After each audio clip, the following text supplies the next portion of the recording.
భగవద్గీత ప్రథమాధ్యాయము 42వ శ్లోకము. దోషైరేతైః కులజ్ఞానం వర్ణసంకరకారకైః ఉత్సాదంతే జాతిధర్మాః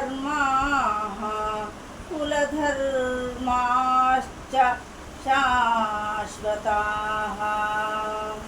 దోషై అట్టి దోషములచే,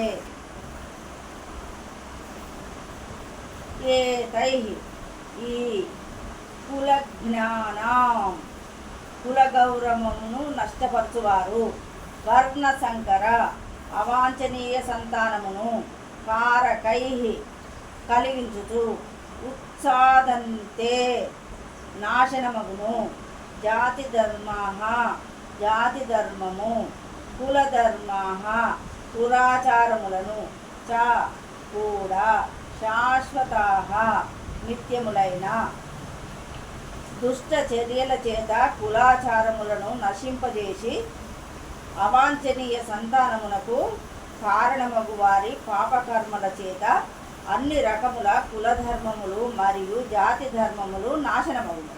భాష్యము. మానవుడు తన చరమ గమ్యమైన మోక్షము సాధించు విధముగా సంఘములోని 4 వర్ణముల వారి సంక్షేమ కార్యాలు నిర్ణయింపబడినవి.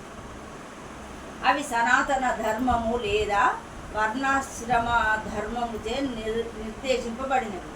కనుకనే సనాతన ధర్మ సంప్రదాయమునకు భంగము కలిగించు బాధ్యతారహితములైన సంఘ నాయకులచే సంఘమునందు అయోమయ పరిస్థితి ఏర్పడుతున్నది.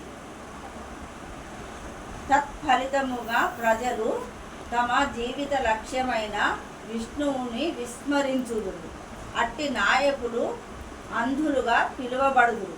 అంతేకాకుండా వారిని అనుసరించు జనులు నిశ్చయముగా అయోమయ స్థితికి గురికాక తప్పదు.